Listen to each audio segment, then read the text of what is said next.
Hei og velkommen til podcasten Fra kreft til kraft. Jeg heter Veronica Lindholm, og jeg er både kreftsykepleier og tidligere kreftpasient. Og i dag så har vi besøk av Dorte Lett. Velkommen, Dorte. Tusen takk. Har du lyst til å begynne med å introdusere deg selv litt? Hvem er du? Ja, det var jo det store spørsmålet. Dorte Lett, ja, jeg er opprinnelig dansk. Jeg har bodd i Norge siden 87. Og jeg er terapeut. Jeg jobber med Rosen-metoden og craniosacral. Og jeg jobber veldig mye spirituelt. Og ulike metoder. Jeg bruker å si jeg er en kroppsarbeider, men jeg jobber med det hele dype indre. Har gjort det i snart 30 år. Så du får kortversionen. Ja, det Jeg er jobber super. mye. Så jeg jobber mye også med workshops. Jeg jobber med ulike former for kurs. Men overskriften er, jeg jobber mye med det indre, det dybt psykologiske, spirituelle, på ulike fasong, kan man sige. Og jeg, sådan som det er nå, der jobber jeg mere og mere med, også med ledelsesvejledning og ledelseskurs og den slags ting også. Ja. Det er noget med, at det er mennesker på jobb, så vi trænger faktisk at... ja. Så det vil si at bedrifter faktisk søker hjælp fra spirituel vejledning? Ja, og det bliver ofte, altså det er ofte ledende personligt. Hos mig har det været det så langt, og det er det, vi begynder at ændre på og gå videre ud. Personligt søger vejledning, både med sig selv, med yrke, men også det her, som er vældig op i tiden nu med bærekraft. Så jeg er vældig i den slags ting også. Det er veldig spennende, fordi man tenker, eller jeg har et indtryk av at det spirituelle, det holdes litt sånn adskilt fra resten av verden. Så det er veldig gøy å høre at det kommer bedriftsledere faktisk og søker din type kunnskap og hjelp. Da har vi kommet et riktig skritt på veien, tenker jeg. Ja, der er mye, som sker der. Ja. Og også den her med, som vi har så vidt været inde på før sendingen, med din Shinjitsu, en gammel japansk metode, som også ledere tager med sig og bruger ind i sin hverdag som hjælp. Så der er mye forskelligt spirituelt og mye forskelligt, skal man sige, gammel videnskab, som pludselig finder vej. Men da må jeg spørge, før vi går videre, hvad er egentlig spiritualitet? Ja, det er det spørgsmål, som mange har stillet sig på ulik fasong til alle tider. Og for mig, og jeg har tænkt vældig mye på det selv, hvad er egentlig spiritualitet? For mig så er det noget med, at hvis du har kontakt med en indre viden, hvis du søger en indre visdom, hvis du ligesom finder en, hvad skal man sige, det er kontakt med en indre visdom, det er kanskje det, jeg kan sige det enklest. Sådan at hvis du har et problem, hvis du har en situation, du skal prøve at finde ud af, ja, du kan gøre det, at du går ud og spørger folk, som har gode forklaringer og mange løsninger, og hvor du bygger hovedet og fornuften og tænker dig om, og regner ud en løsning. Der gør du det værtsligt. Men skal du løse et problem spirituelt, du kan godt spørge folk, men du må på en måde give dig lidt tid og rum, og så må du gå ind og lytte. Så tænker jeg, jo, men hvad er egentlig lyt, hvis jeg skal lade være at tænke tallebogstavet, men tænke lidt forbi det. Der er du inde i det spirituelle. Ja, for visdom er ikke det samme som intellektuelt kunnskap. Nej, det er ikke det. Ja og nej. Så for mig, jeg tænker vældig holistisk, det hele hænger sammen. Jeg tænker sådan, at vi er en bevidsthed, som er 100%. Men der er 5%, som er bevidst. De lever op i korteksten. Ja. Og det er dem, som kører løbet, det er dem, vi prater med hele tiden. Det er tankene, altså tankekjøret. Det er tankene, de bevidste. Ja. Ikke de vi har et helt hav af ubevidste tanket- og sansesystem. Rett og slett. Så Ja. Det er kanskje vanskelig å forstå for noen hvis man ikke har vært inne i dette, men jeg tror de fleste vet at det er forskjell på visdom og intelligens, og at visdom kanskje kommer litt mer fra hjertet.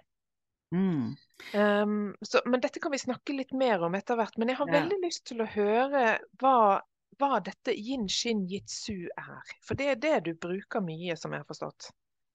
Ja, det bruger jeg også mye. Det er veldig mye der også, jeg har haft kurs, fordi Yin Shin Jitsu er et fantastisk selvhjælpsredskab. Og det høres ud som en kampsport, men det er det ikke. Nej. Nej, det betyder The Art of Creation of Man. Det er en gammel japansk form for healing og selvhjælp. Okay. Og det er egentlig så, vi har 26 punkter på hver side af kroppen, som vi jobber med at lægge hænderne på. Er det akupunkturpunkter? Det er større punkter end det er som en håndflade. Okay. Så vi bruger dem at lægge hænderne på, og så bruger vi fingrene. Og holder vi en finger, for alle energibanerne går ud. Så det er sådan, hvis jeg skal gå dybt ind og forklare, så men du må gerne forklare. Men Yin Shin Jitsu er det arbejde, hvor du går ind og jobber i de dybe energibanerne i kroppen. Du er inde i skaberværket. Og jeg bruger at sige sådan, Yin Shin Jitsu er som elveleje på en elv. Og oppi der kommer vandet, og der er akupunktur, der er zoneterapi, der er alle mulige andre behandlingsformer, som bliver bart. Så det vil sige, Yin Shin Jitsu er ikke en form i sig selv. Det er forskellige gamle behandlingsformer, som har blivet samlet i et system, som de vestlændinge skønner. Okay. Men det kommer fra, ligesom, det kommer fra Japan, så vidt jeg har skjønt. Ja, og historien er egentlig ganske fin. Det er en kar, som hed Shiro Morai. Så rundt århundredeskiftet levede han. Og han var en lægefamilie, og han studerede også medicin. Og rundt 1926 eller noget sånt, der blev han vældig syg. Og han var altid en fyr, som var levende og god, men han mediterede hver dag, det gjorde han. Men han blev syg. Og familien der, som var traditionelt medicinske, drog ham rundt på sygehuset og til læget og undersøgte hver gang. De fandt ikke ud så mye andet, end at han var døende. Shiro fik en dødsdom. Okay. Og dengang var det sådan som her i Norge, man havde hytte på fjellet. I Japan i gamle der var det sådan. Okay. Så Shiro sagde til familien sin, familien min, kør mig op på hytter, sæt mig op, kom og hent mig om 7 dage, der er jeg levende eller død. Og han var vældig stor, så de tørte ikke andet. så de kørte ham op. Jeg er dansk, som du hørte, så det går helt fint. Ja, du snakker veldig tydeligt, så det går bra. Men i alle fald, de støtte ham op der og satte ham op. Shiro gik ud for hytten hver dag og satte sig og mediterede. Det var hans redskab. Og når han satte derude, så var det som han fik en sådan besked. Sige, hold hardt og hardt. Okay, Shiro han holdt der. Hold dig på hyret og der. Okay, han gjorde det. Hold dig på fingeren. Han gjorde det. Sådan holdt han på hele dagen. Han skjønte ikke, hvad han gjorde. Han bare kjente inde i sig, den der indre visdommen. Han kjente, her er noget. For når jeg får så kraftig stemme på en måde, der må jeg bare prøve. Han holdt på den ene dag, den anden dag, og han blev koldere, og han blev koldere. Og livet siger ud. Og han fortsatte hver dag, satte sig ud, gjorde alle de her ting, som han fik besked på. Hele kroppen, holdt fingrene. 6. dag var det, som livet næsten forsvandt. Han holdt på at dø gjennom den uken. Han blev dårligere. Han holdt på at dø. Ja. Holdt på at dø. Han var død nær den 6. dag. 7. dag satte han sig ud. Der kom livet tilbage. Fuldstændig. Helt. Og familien kom og henter ham. Så spurgte Shiro, hvad er det sket? Så siger Shiro, jeg ved ikke. Eller han var frisk som en fisk, da de henter ham jo. Hvad er det sket? Så siger Shiro, jeg ved ikke. Men det skal jeg finde ud. Og det bygde han livet på. Så Shiro gik ned i fattigstykke i Japan. Og så sagde han, okay, alle som har mageplager kan komme tirsdag, hvis jeg får lov at eksperimentere lidt. Ja. De kom, og han holdt dem på forskellige steder. Alle som har vondt i tænderne onsdag, er du nervøs torsdag? Har du dengang hed det ikke kræft, har du taring fredag? Sådan holdt han på. Det her kom til slut kejseren for øre. Og kejseren havde nogle problemer, som vi ikke helt ved var, så lidt sådan kinky sikkert. I alle fald sendte bud efter Shiro Morai, og han kom op på kejserens slot, og kejseren sendte ud alle medhjælperne. Dette var sådan. Ja. Efter en halv time kom de ud, og kejseren var vældig fornøjd. Bliver fornøjd. Siger han, Shiro, du kan få, hvad du vil. Et slot, halve kejserdømme, et par konkubiner, eller hvad end du vil. Ja. Men dengang, ved du, der havde kejseren et bibliotek, hvor han havde samlet alt information om den gamle yogi, om den gamle akupunkturen, helt det grundlæggende, hvor alting kommer fra, de gamle buddhistiske skrifter, alt bag Qigong, alt illustrationerne, masse tegninger om Qigong, og alt den her gamle Østens viden, plus lidt til, som de har fået på ulig vis. I biblioteket, så var det kun for kejserens folk. Så men Shiro sagde, jeg vil have lånekort til biblioteket dit. Det fik han. Så han satte der og begyndte at studere disse gamle metoder, plus den helt gamle folkemedicinen, som også var skrevet der. Der skønte han, hvad som skete. Der skabte han Jinshin Jitsu. Og han har jobbet med det i mange år, og han fik en student i USA, som hedder Mary Burmeister. Sammen skabte de et system, vi vestlændinge kan bruge. Og det er det, som nu er Jinshin Jitsu. Så det er gammel visdom sat sammen, så vi kan forstå det, så vi kan bruge det. Derfor er det er vældig enkelt at lære, men du kan være et livsstudie. Ja, det høres jo helt utrolig ut, den historien. Men det er jo ikke så længe siden, så jeg regner med, at dette egentlig kanskje er godt dokumentert også. Det er nok ikke dokumenteret i skrift, men det er dokumenteret i folkemunde. Ja, ok. Og du har selv erfaring i, at dette fungerer?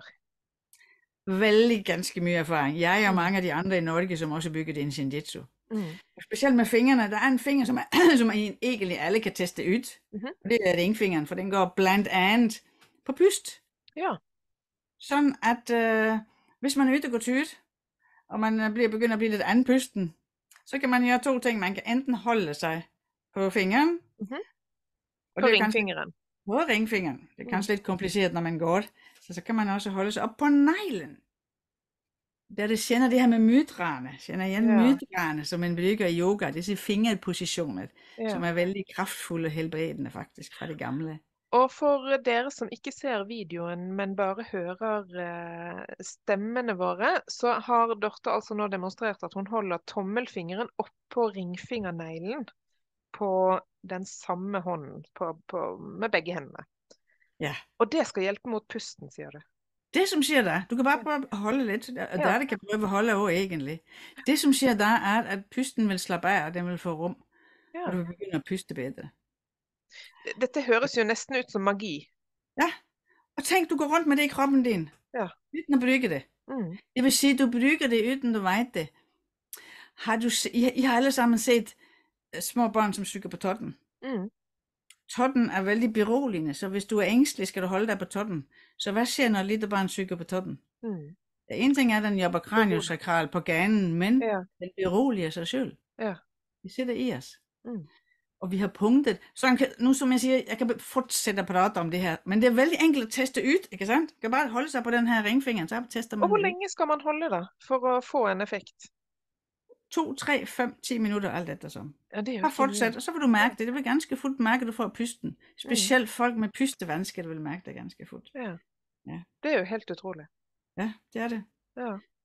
Og det, som er lidt interessant med Jinshin Jitsu, også i forhold til kræft, det er, at i Kentucky for eksempel, på kræftsygehus der, bruger de Jinshin Jitsu til kræftpatienter. Og de har forsket på det. Der ligger en forskningsrapport. Det er fantastisk. Ja. Og helbredelsen, det vil sige, efter operationen, den er 50% raskere, når du bygger Jinshin Jitsu dagligt. Og det er fordi, du går ind og hjælper de dybe energibånd at reparere sig igen, komme sig. Du hjælper din krop tåle cellegift, for eksempel. Kemoterapi. Og det er helt enkelt. Hvis man holder sig oppe på brystkassen, oppe på det tredje ribbein, der er du inde og hjælpe et energipunkt, som gør, at kroppen klarer at omsætte, eller tage nytte af giften på på en mye bedre måde.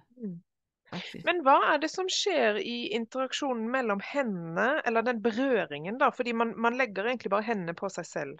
Ja. Og hvad det, som sker i den interaktionen? Hvad det, som gør at... det må jo ske noget, da. Ja, super spørgsmål. Netop. Og det er jo det, der er magien. Fordi ud af din venstre hånd, der går der energi. Og det er målbart. Videnskaben har målt det. Der går energi ud. Og ind af den højre, der er som om energien går ind den vejen. Så du kan se, imellem højre og venstre går der en energistrøm. Når du holder hænden op. Det som kroppen vet, at når du lægger en venstre hånd på den ene side, højre på den anden, der kobler de en energistrøm ind igennem kroppen. De hægter sig sammen, fordi der er energien går ud venstre og ind højre.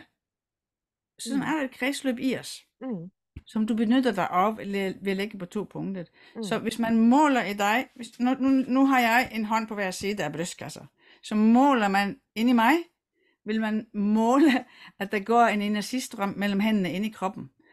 Og kroppens intelligens kender igen dette, og den bruger det ikke som os med at stille diagnose og putte medicin på. Nej, den begynder at balancere. For det er det eneste, vores celler og vores krop ønsker. Det er balance. Det er hele tiden, alt det gør, er at opnå balance. Når man er syg, så er der en ubalance. Ja, men den prøver at fortælle noget, for den ønsker at få en balance.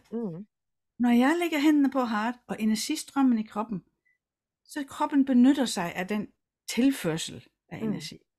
Og hvis en anden person gør det, lægger hændene i stedet for mig, så kan det gange med 10. Ja, hvorfor det? Det er fordi, at min energistrøm er vældig lig mig. Men kommer der en udefra, den er mere forskellig, så den bliver på en måde en kraftigere, hvad skal man sige, det bliver en kraftigere synergi ud af det. Okay. Men den, som lægger hændene det er på... healing. Det er vigtigt. Nej. Det er ikke en healing-energi, sætter det. Ja. Nej. Fordi det jeg må kommentere da, det er, da jeg gik på grunnutdanningen i sykepleie en gang for veldig mange år siden, det var i Aalborg, da lærte vi det som heter terapeutisk berøring. Og det var også punkter hvor man skulle lægge hændene på patienten, og de havde ingen forklaring, men man så at det havde en effekt. Nemlig. Og det jeg opdaget, det er fordi at samtidig så tog jeg min uddannelse i reiki healing, det var at det var nøjagtigt de samme posisjonene man brukte. Men i reiki hadde man en forklaring, men ikke i terapeutisk berøring. Og så siger du egentlig det samme nå. At det er energipunkter i kroppen hvor man kan lægge hændene på og få en uforklarlig gåseøjne effekt. Og det som er lidt interessant er, at det begynder at være mere og mere videnskabeligt forklaret, de her ting. Grunden til, at jeg liker din Shinjitsu så godt, er, at den går ind i dybe og bare alle de andre kan man sige, energibaner, som vi jobber i. Så andre behandlingsformer fungerer bedre, når du kombinerer med din Shinjitsu. Sådan at, hvis du, for eksempel i Sydkorea, hvis du skal have kraniosakral, som er en måde, hvor du jobber med den fysiske behandlingsform, hvor du jobber med spændinger i kraniet, der hører det bestandigt sammen med din Shinjitsu. Fordi de 2 ting sammen, er at du går ind og hjælper de dybe energibaner håndtere behandlingen. Altså du aktiverer dit eget selvhelbredende system. Så forestil dig, du har et system inde i dig, folk som står, de sidder og sover, der sidder sådan nogle små hjælper, der sover rundt i krogene. Og så kommer jeg med din Shinjitsu strøm, og så er det som at sige, vi får vågne, vi får gjort os klar på det, der ærmerne op, for nu kommer der noget behandling, vi skal gøre noget med. Og så kommer der kraniosakral, eller kemoterapi, eller et eller andet. Så er de klar, ved du. Jeg plejer å si at vi må lære oss å instruere cellene i kroppen vår til å gjøre den jobben de virkelig kan gjøre, fordi vi bruker ikke kroppens intelligens.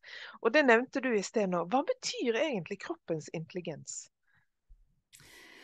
Det betyder egentlig lidt af det, jeg siger nu, at vi har en sådan iboende visdom i os. Altså vores celler er egentlig intelligente. De har et instinkt, akkurat som dyrene har et instinkt, hvor de på en måde ved, hvad de skal gøre. Men vi har oversøgt det med den måde, vi lever på. Ikke sant? Så vi spørger ikke os selv længere. Vi spørger nogle andre om, hvad som er gerne, og hvad som vi skal gøre det. Men det, som den har, altså sådan som i den Shinjitsu, når jeg lægger hænderne på, så ligger der en sådan nedarvet gammel viden i mine celler, som kender igen det, som sker. Så aktiverer det som at vække den op. Den aktiveres.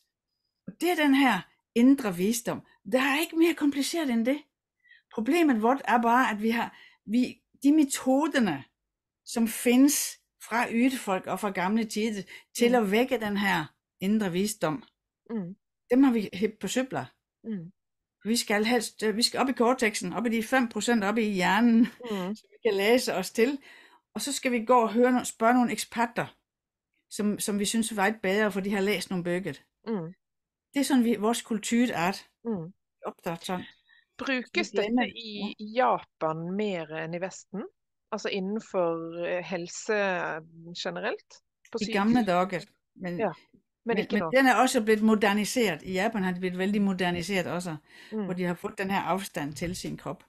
Så jeg vil sige, at kineserne er bedre, for de har akupunkturen mye nærere. Ja, riktig. Folkemedicinen mye nærere, egentlig. Jeg hadde ikke hørt om Shinjitsu før vi snakket sammen, men lever dette sterkere i andre deler av verden? Nå nevnte du kinesere, eller Kina, men andre steder i vestlige land? Det gjør faktisk det. Altså, der er mye i USA rundt omkring. Ja. Det er de forskellige staterne, der er. Berkeley er på en måde centret, og der er kurs rundt i hele verden faktisk, med din Shinjitsu. Og der er en del i Tyskland og en del i England, men det bliver sådan, at når der er en sådan liten form, hvis man kan kalde det en sådan form, så vil det være nogle få mennesker rundt omkring i verden, som bare det. Og vi har en i England, som er super til at lage små illustrationsvideoer. Okay. Ja, så man kan gå ind på min hjemmeside, der ligger mere information om den slags ting. Ja, og jeg skal lægge... Undskyld, ja. Ja, det var Hy, som har det, men så har vi også din Shinjitsu og dyre. Din Shinjitsu er fantastisk på dyre. Jeg har jobbet på hest og på hund. Men der har vi også et menneske, som er vældig bærende for Europa, som samler folk fra hele Europa til sine kys. Okay. Så det er ligesom lidt på den måde, det er nu. Men jeg håber, det spreder sig etter hvert til, for det er jo, alle har fingrene med sig, så alle kan behandle sig selv. Ja. Jeg kommer til å legge hjemmesiden din i kommentarfeltet, sånn at de som har lyst til å lære mer om dette kan finne deg ganske lett. Ja, men jeg har lyst til å høre mer om dette. Du nevnte på et tidspunkt hvor vi snakket sammen dette med tankens kraft, fordi vi snakker nå om at kroppen kan helbrede seg selv, og samtidig, eller hvis den får litt hjelp, og samtidig så vet vi at veldig mange, kanskje mye innenfor kreft, at mange prøver dette med å tenke seg friske, for det har man hørt. Ja. Hva skjer når disse som virkelig går inn for dette, kanskje allikevel dør? Hva er det som skjer? Virker ikke tankens kraft? Det er netop fordi tankens kraft virker. For vi er, som jeg så vidt var inde på før, vi er 5% bevidst. Og vi er 95% ubevidst. I det ubevidste har vi tilgang til vores egen sandhed, og vores egen visdom. Til vi har så ret og slet, vi har tilgang til faselisten, hvor sådan alting er. Og det som ofte sker, når man skal tænke sig frisk, det er, at man får en metode, som man skal jobbe med, og man skal gå ind, og så man tror på den i bevidstheden sin, men egentlig ikke helt derinde i hjertet sit, for dybt set så ved du kanskje, skoen trykker en anden plads. Skoen trykker en anden plads, det er derfor jeg har blivet syg, egentlig. Så det vil sige, ja, du kan virkelig næsten, du manipulerer dig selv til at nu tænker jeg mig frisk, og nu skal jeg gøre masse øvelser og affirmationer, men inde i dig, inde i din indre visdom, sandheden, stemmer det ikke. Nej. Du er ikke på rigtig spor. Nej. Så du må tør gå ind og få kontakt med en mye dybere visdom end det. Og det er også noget med, at vi har også altså, for at sige det lidt brutalt, det er ikke bestandigt, vi skal blive friske. Nej. Overleve. For vi har alle sammen en indre karmisk beslutning, når vi ligesom skal gå. Og vældig ofte, så ser du, at de som dør af kræft, der er ligesom en mission. Altså der er en eller anden, det fører noget med sig, som gjør noget bra. Rett og slett. Kanskje for omgivelsene. Ja. Og så er det ganske kontroversielt å si, for det er jo ingen som ønsker å miste de som står igjen her, og spesielt når det er unge mennesker eller barn er jo det aller, aller verste. Og det å snakke om at det kan føre noe godt med seg, at et barn dør eller at et ungt menneske dør, det høres jo helt forkastelig ut. Ja, rett og slett. Og jeg tror ikke man kan snakke om det veldig enkelt. Det er en dyp forståelse for noe mye større som må til for at man kan si det høyt, egentlig. Jeg vet ikke hva du tenker. Jeg mener heller ikke, at det er bra, at man ligesom skal slet ikke. Jeg synes, det er katastrofalt, og jeg har været tæt på kræft mange gange, også som terapeut. Og det er dybt hjerteskærende. Men det er noget med, at man... Det er noget med respekt for mig, så er det noget med respekt for den, som mister livet. At man har lidt respekt for det menneske, som mister livet. Sådan, at det er lettere. Nu er vi inde på nogle vanskelige temaer. Ja, det er vi. Ja, vi virkelig. Ja. Fordi det er noget med også, at det er noget med, hvordan vil du minde den, som er borte? Hvilke minde fortjener det? Fortjener det? Og det er der det kommer. Altså det at man faktisk giver dem det gode eftermæle. Kan man sige det sådan? For de fortjener. Ja, det kan man sige. Men jeg hører det sorg ikke også, så det er ikke en enkelt... Nei, og dette er jo et veldig komplisert tema, som du sier. Og jeg har jo fått en respons i forhold til at det er veldig mange som virkelig, virkelig, virkelig ønsker å leve, og så dør de. Og så er det andre som egentlig ikke har noe spesifikt eller sterk tilknytning til jorden, og så lever de. Så det føles ut fra et menneskelig aspekt veldig urettferdig. Ja, det gør det. Det gør det. Ja. Og for mig, så handler det ikke om, at det er retfærdigt eller altså at det ikke er for at retfærdiggøre nogen ting. Det er heller det, at der kan man, hvis man har en lidt spirituel vinkling på ting, så bliver det faktisk lettere at bære det. For nogle gange kan det føles, altså jeg har haft klienter på bænken, som jeg har mest lyst til at følge barnet sit i graven. Hvor hvis man begynder at åbne op for noget lidt større, lidt mere et spirituelt vinkel inde i sig, så bliver det faktisk lettere at leve videre. Så det er derinde vi snakkede. Og når jeg ligesom har det oppe her, så er det også fordi, at når man begynder på det, om man kan tænke sig frisk, der er man faktisk inde i det perspektiv. Og der kan man ikke bare pludselig forvente og forlange af dødssyge mennesker, de skal tænke sig frisk. Det er for mye at forlange. Ja. Det føler jeg virkelig. Og jeg synes, det er provocerende, at de der skal være toppede, fordi de ikke klarer at tænke sig friske. Det bliver fejl.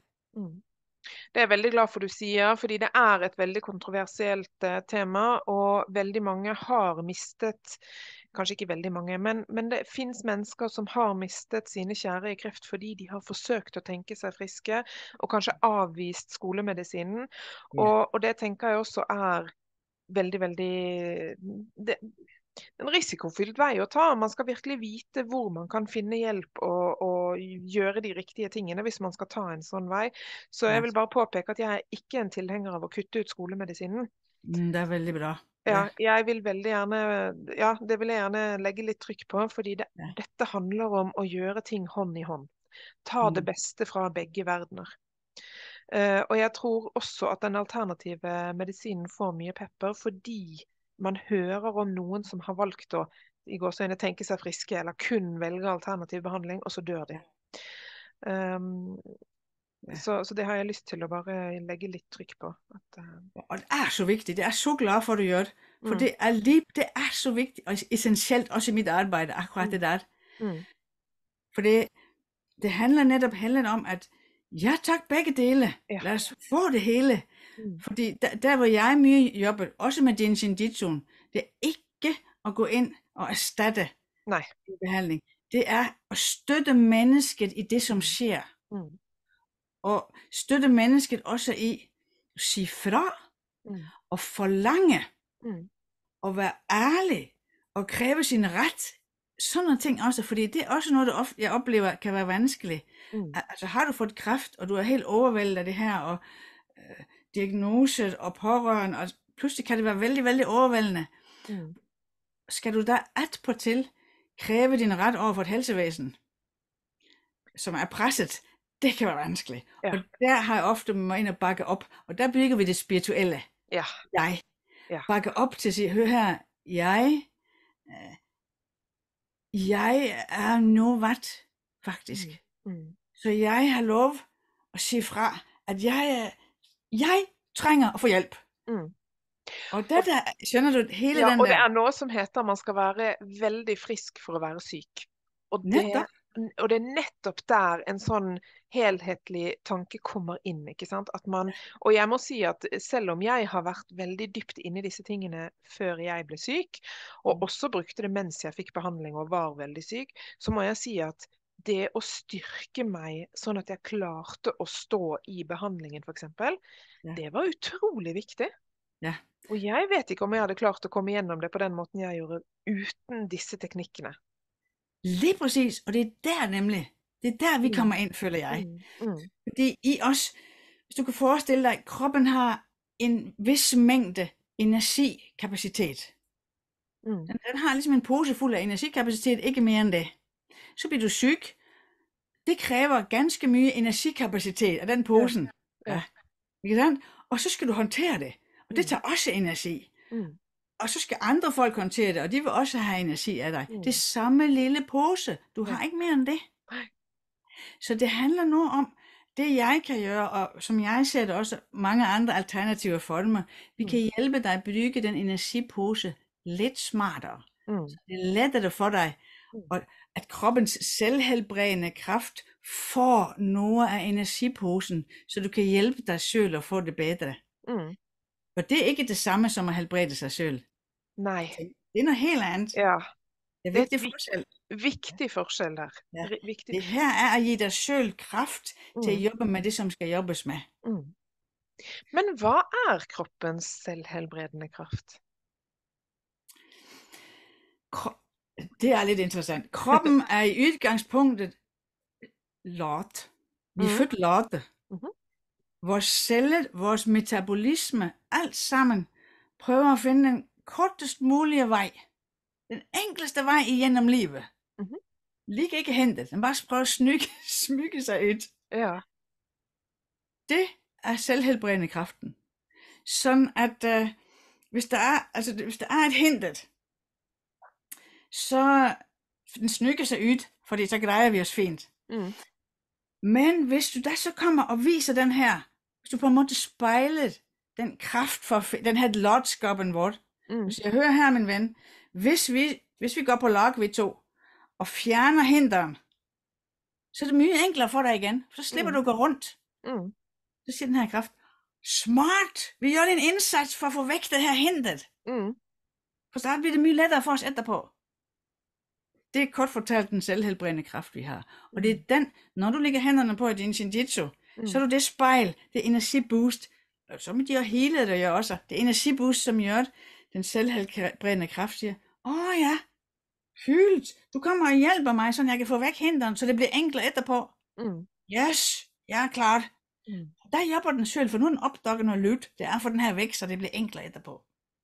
Men kan man kommunicere med kroppen? For det er jo egentlig det, du siger, at man kan nå. Altså, ja, det kan man. Ja. Men det er på den måde, at du må begynde at lytte. Og det er egentlig vældig enkelt. Sådan at når jeg gør din shinjitsu for eksempel, lægger hændene på, så var det ikke længe, før jeg begynder at kende, at det egentlig føles lidt godt. Kanskje jeg slapper af. Ofte, din shinjitsu er verdens bedste sovemedicin. Der er ikke, så kan man sove. Det kan ikke være en sak, men i alle fald, du lægger hændene på, og du vil mærke, at der er en eller anden form for reaktion, som kroppen giver dig. Men det er kroppens måde at sige til dig, ja, det her er bra. Så enkelt matematik er det. Så ting, som ikke er bra for dig, det kan du faktisk godt mærke ikke er bra for dig. Du bliver simpelthen dårlig energi, du bliver dårlig humør, du er modstander. Men hvis man er syk, og spesielt hvis man får en alvorlig sykdom, en dødelig sykdom kanskje, sånn som kreft, og hvis man kjenner at ok, nå har jeg for eksempel hjertebank, og så har man lært at man skal legge hendene på et spesielt sted, og så gjør man det. Av egen erfaring så tar allikevel ofte angsttankene overhånd. Vil man da kunne kjenne den responsen kroppen gir? For angst er jo en ekstremt sterk følelse. Ja, super spørgsmål. Det som nemlig er med Denshin Jitsu, er at den er holistisk, så den går både på det fysiske, den går på det psykologiske, og den går på det følelsesmæssige.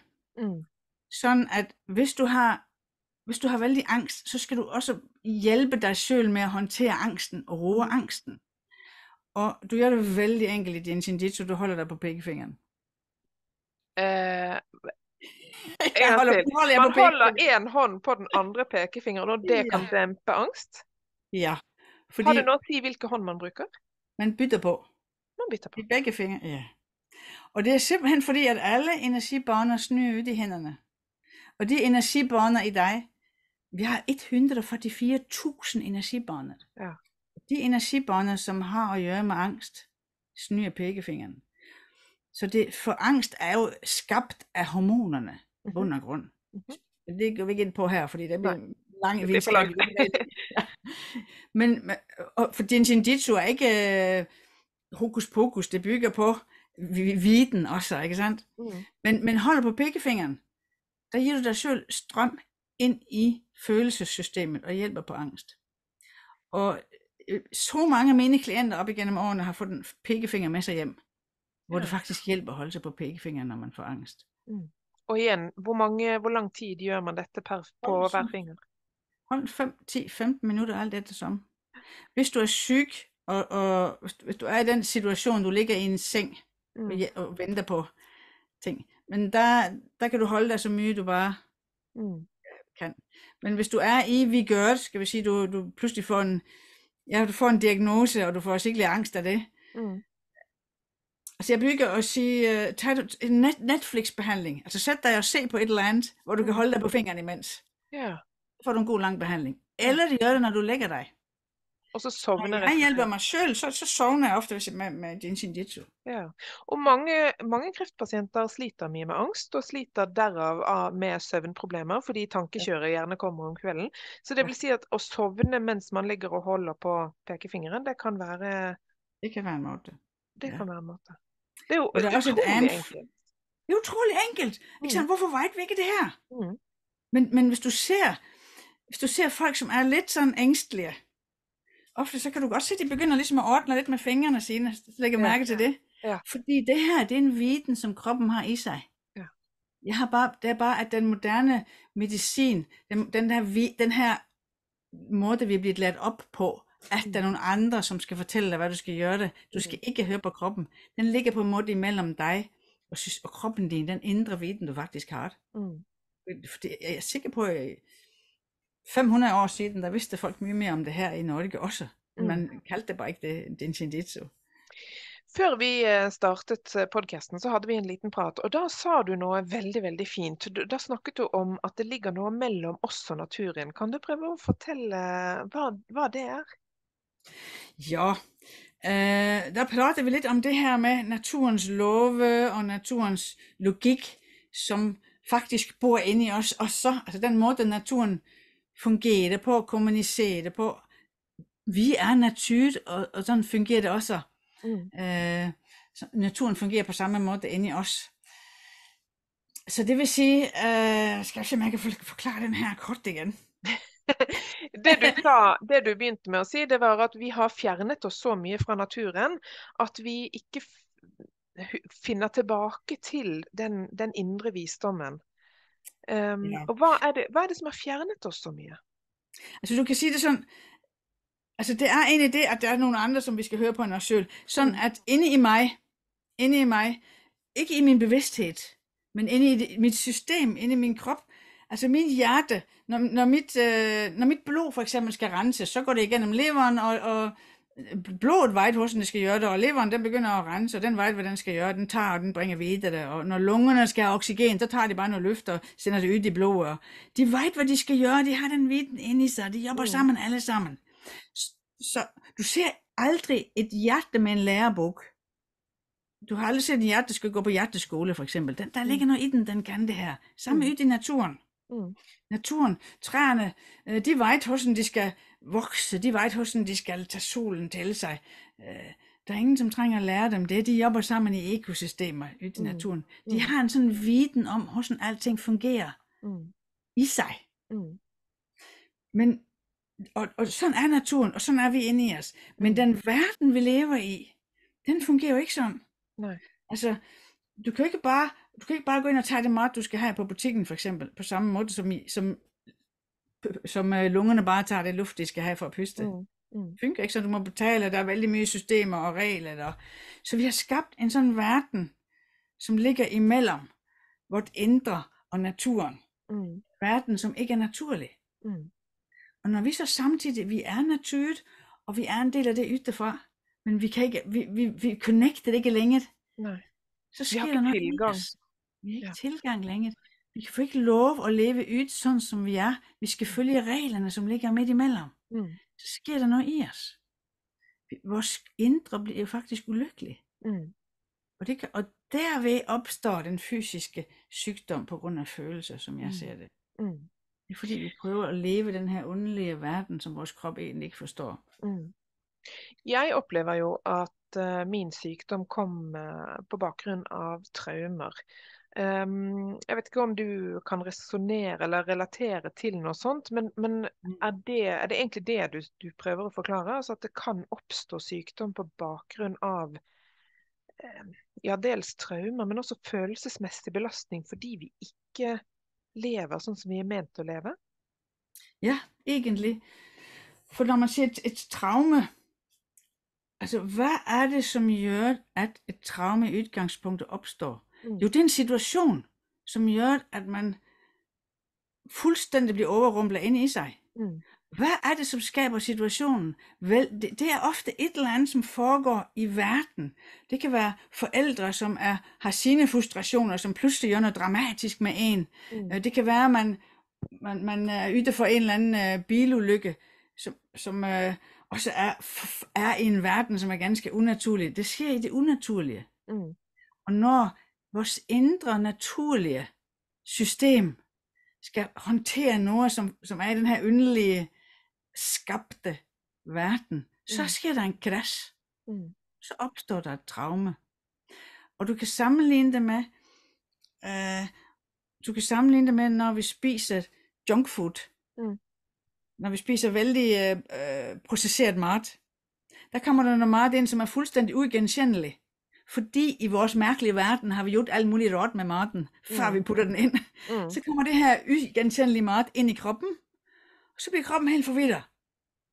Hvad i himlens navn skal jeg gøre med det? Jeg skønner bedst den her med potet, gylde, lort og sødt. Og så kommer der sådan et eller andet her, som er kemisk sakket. Så stopper det op, og bliver helt paralyseret. Jeg ved ikke, hvad jeg skal gøre det. Så bliver vi syge af det. Det samme sker at skabt traume, for der opstår en situation, som ikke er naturlig. Og den kommer ind i vores følelsessystem. Så siger følelsessystemet, hvordan skal jeg håndtere det her?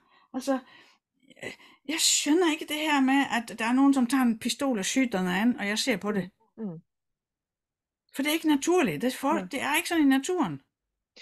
Men hvis man skal pirke litt i det, så vil man jo også kunne si at urfolk ble jo også syke, selv om de levde veldig i pakt med naturen.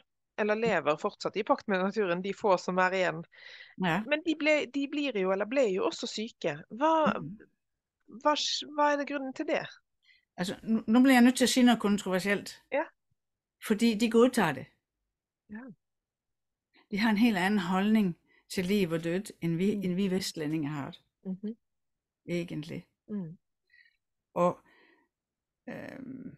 så de accepterer døden? De accepterer den på en helt anden måde, end vi gør. Og der kan det kan være en heling i sig selv, men det målet for dem er ikke at blive friske. På den måde, som vi tænker. Fordi det vi kan gøre det, det er, at vi tager en, som bliver syg, og sygeliggør personen, og gør alt vi kan for at reparere. Du får ikke lov at være menneske længe. Nu skal du repareres for hårde livet. Mange naturfolk gør ikke det. De arter den, som er blevet syg. De tager vare på den, at du er en del af det. Du bliver fri på en helt anden måde. Sådan at den energi, du trænger for at blive frisk, hvis du skal være frisk, den får du til rådighed, for du skal ikke blive sygeliggjort, du skal ikke kæmpe for at være dig selv. Så det er en slags accept av både sygdom og resultat av sygdommen, da? Ja, det er det faktisk. Og de lever ikke så længe som os. Nej. Men vi var mye flinkere til at godtage det i gamle, for 500 år siden faktisk. Eller kanskje bare for 100 år siden. Bare for 100 år siden, ja. Det får være lidt grej her, ja. Så det er noget med, at de har en anden holdning til liv og død, og de har en helt anden kontakt med de døde. Også. Så du er ikke brudt der bare, fordi kroppen er død. Du har fortsat en del. Men der er vi inde i en helt anden Jeg skulle til å si, det kan vi lage en helt egen podcast-episode om, og det er egentlig veldig interessant, for jeg jobber jo med mennesker som har mistet, og barn som har mistet, og jeg skulle så ønske jeg kunne dele disse tingene med disse barna, fordi jeg opplever at barn i dag har et veldig forkvaklet forhold til døden, og det er trist. Men det skal vi ikke bore i. Heldigvis er det skrevet gode bøger for børn om det, som kan hjælpe dem håndtere en sorg. Så absolut. Litteratur til at gøre det, hvad skal man sige, naturligt, som kan sige sådan for alle. Ja, det er bedre ord. Ja. For lettere blir det ikke. Og det er jo ikke det man er ute etter heller, dette med at man ikke, det er jo ikke at man ikke skal sørge eller ikke være lei seg vi er ute etter, men det å akseptere og klare å forholde seg til det på en litt lettere måte. Og det handler også om at eje sorgen sin. Ja. Det er ikke andre, som skal bestemme, hvordan du sørger. Det må du selv få lov til at bestemme. Og hvor lang tid det tager. Ja, og det er kun din sjæl, som ved, hvad du trænger. Får du lov at sørge, sådan som du trænger, så holder du dig frisk. Ja. For sørge kan også gøre mennesket syg. Ja. Men sorg er også forløsende, eller det at gråte er jo veldig forløsende. Netop, men du må få lov at gøre det, sådan som du har brug for. For du har sikkert også oplevet, når nogle mister en, som er veldig glade i, og som er veldig vigtig i livet. Det kan være vanskeligt at gråte med en gang, for der er som system i dit alle de følelsesmæssige chok. Ja. Og der har vi igen den her omverden, som forventer, at du skal blive det sammen nu. Fordi nu er døden indtruffet, så nu skal du blive det sammen. Det er ikke sikkert, det er tidspunktet. Nej. Og hvis du der presser dig til at reagere, som den her A4-verden forlanger af dig, så skabes et traume.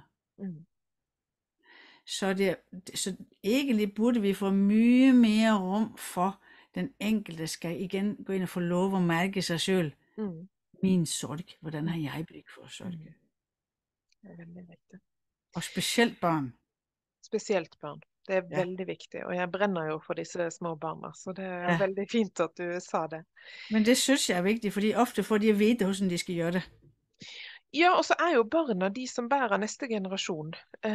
Og hvis vi skal prøve at gøre næste generation bedre end vår, så må de jo lære det, når de er små. Børn elsker din shinjitsu. Ja, det vil jeg tro. De elsker det. Ja. Tænk så enkelt for et barn bare... Vi har nu førstehjælp i din shinjitsu, men det er en anden sak. Men kom gerne med et par tips til de som lytter. Et par enkle... Jeg vet ikke hvad det heter, men håndspålæggelser. Vi kan tips, det er fint. Ja. Fordi den her med førstehjælpen, den er utrolig god at have med sig. Ja. Sådan at vi har et punkt, som ligger nede på lysken, altså akkurat der, hvor du bøjer benet. Ja. Sådan at hvis du slår dig for eksempel, du ramler på gulvet, og så slår du dig på knæene, så holder du den ene hånd der, hvor du har slået dig, op på stedet, og den andre på lysken, på det punkt på lysken. Og så fortsat, så holder du der, så hjælper det faktisk. Så reparerer du, så tager du smerten, du reparerer skaden, og nogle gange må du holde kvarteret, halv time, hvad end. Og det er uanset hvor man slår sig? Ja. Jeg kan fortælle kort om baron min. Ja. Han er ikke så mig. Han er vældig A4 med god job og familie, og han bor i Danmark og grejt. Men han er glad i at spille fodbold. Han er sportsperson og sådan. Så han har så vidt været lidt brudt i det her Jinshin Jitsu også på grund af kræft faktisk, men den holder jeg lidt. Ja. Den har ikke for at dele, så det vil jeg være at dele. Men den her med fodbolden i hvert fald, der fik han en strik, skikkelig strik, og gik til lægen, og lægen gav ham 2 måneder, ingen fodbold, det her tager lang tid, det er en stor skade. Og han var helt fortvilet, fordi jeg må jobbe og alt. Så han ringte mig og sagde, er der noget med det her jiu-jitsu, er der noget, jeg kan gøre det her? Så han fik førstehjælpen. Så det vil sige, hold hånden der, hvor du kender smellen i lysken, eller på det strik, du har fået, og den anden i lysken. Ja. Og så hold så mye, du orker, sagde til ham. Og så ringte han mig et par uger etterpå. Men du, jeg gjorde det der. Første dag der, jeg snakkede med dig. Jeg holdt en time. Næste dag holdt jeg en 1,5 time, for der var en god serie, jeg så på tv. Jeg lå der med skarten på sofaen. Og 3. dag gjorde det også. Og efter en uge sparker jeg fodbold. Wow. Ja. Så det var fantastisk. Ja, og der er så mange førstehåndshistorier af folk, som har lært sig den jiu-jitsu. Og eneste jeg gjorde, var at fortælle ham, hvor han skulle holde hænderne. En gang, så husker han det, ja. Utroligt. Og når børnene mine var små, ytte og lege, en af de små vennerne skårte sig, så kom sønnen min taverne ind med den her ven. Mamma, fik sammen. Og så holdt vi en førstehjælper, så fik han lært det, og så hjalp det. Ja, fantastisk.